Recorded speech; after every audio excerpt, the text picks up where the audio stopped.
Hello, thank you for joining us today. We are talking about Bible prophecy and how it has been fulfilled all around us. At least it would appear that way if you read the Bible, read the text that it actually says, and then just open your eyes and look around, and you can see that indeed the people of these days, of these generations, have done exactly what it said they would do in the last days. One of the things it said they would do is they would resist the truth. The people of the last days would resist the truth, like Jannes and Jambres, the magicians of Egypt, withstood Moses. They will follow that same pattern. They will follow the pattern of the magicians of Egypt resisting Moses. They did in like manner with their enchantments. Moses had Aaron cast down the rod, it became a serpent, and the magicians did in like manner. They cast down their rods, and they too became serpents. But this event was preceded by 400 years. There was a 400-year pattern. God told Abram in Genesis 15 that his offspring would serve in a land not theirs 400 years. And we see that again in the New Testament. They rehearsed that, the 400-year pattern. Acts chapter 7, it said that the seed of Abraham, God's people, would sojourn in a strange land 400 years.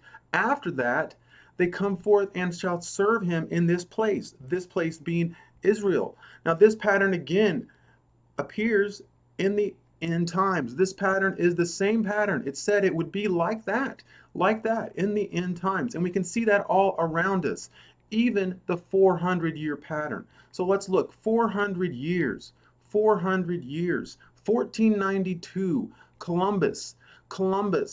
The name Christopher Columbus, Christopher meaning Christ bearer. These were Christian people. Now, whether or not they were good and moral, I'm not even going to go down that road. They were the seed of Abraham according to the New Testament. They were the seed of Abraham, and they set foot in a land not theirs in 1492. 400 years later, 1892, they spent 400 years in a land not theirs. After that, you get a celebration of the 400 years. You get the world's Columbian Exposition, 1893, the World's Fair, a celebration of 400 years after Columbus set foot in the New World. So after 400 years in a land not theirs, the world's Columbian Exposition, the World's Fair, brings the people electricity. They have a giant display of electricity. In fact, they built an electric city. The first large electric city was built at the World's Fair in 1893. The people who helped build this, the people that were very instrumental, Nikola Tesla invented the AC motor, the motor we still use today to provide electricity. Nikola Tesla was actually called a wizard. They called him a wizard at the time. He is called a wizard. The other person greatly responsible, Thomas Edison. Thomas Edison, the light bulb, the phonograph, also DC electricity, also called a wizard. Wizard, he was called back then, as you can see from the Daily Graphic, have him dressed up as a wizard on the cover there. These people were actually called wizards. Remember, it said that it would be like it was when the magicians of Egypt pushed back, withstood Moses. And we can see that's what they're doing now. These are actually called wizards. They invented something. They built the Magic City. In 1893, this was the city that they built for the World's Fair. It was called the Magic City. So you have wizards building or being very instrumental in the building of the Magic City after 400 years of the seed of Abraham in a land not theirs. It was called the Magic City. Now, they had statues. There was a giant statue in the middle of the Magic City. This statue was the second largest statue in America at the time. Only the Statue of Liberty was larger. And what do we see in the statue? What do we see in the statue's hand? What do we have? We have a rod. The statue stands there as a monument to what they are doing. God has called us to see this pattern.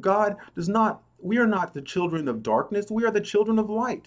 We should know when the season is at hand. We should know. God is telling us that statue had a giant rod because that is what they're doing. They are casting down their rods against the truth, just like Jannes and Jambres did. This is a sign for our time, a sign for our generation. God told us he would do it this way. And we can see it if you just line up the timelines. From Genesis 15:13, God told him, Abram, that there would be 400 years. 400 years go by, and Jannes and Jambres are pushing against Moses, pushing back, resisting him. And God told us that it would be like that at the end times. And here we are, and we see that after Columbus, the seed of Abraham in a land not theirs, 400 years go by, and you get the world's Columbian Exposition, where they have these statues of people out there with the rod in the hand building the magic city built by wizards. Now, if we look closely, after Jannes and Jambres, we saw that they went on with the plagues, the river turning into blood, the hail, the frogs, all those events. But in our timeline, what is going to happen?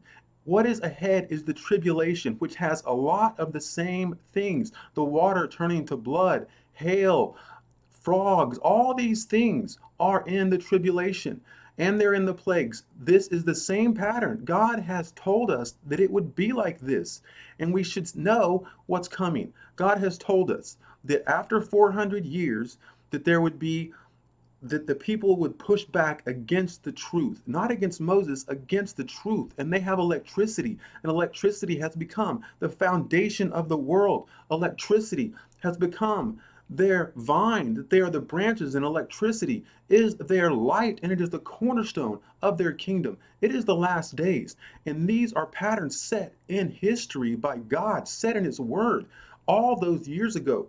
Now we can see them with our eyes, including the timing. History itself screams, says that the king is returning. Yeshua is coming. Now check out my other videos on yeshuascoming.com or on signofire.com or on this YouTube channel. Please subscribe. There'll be more coming, exposing the last days. Thank you for joining us.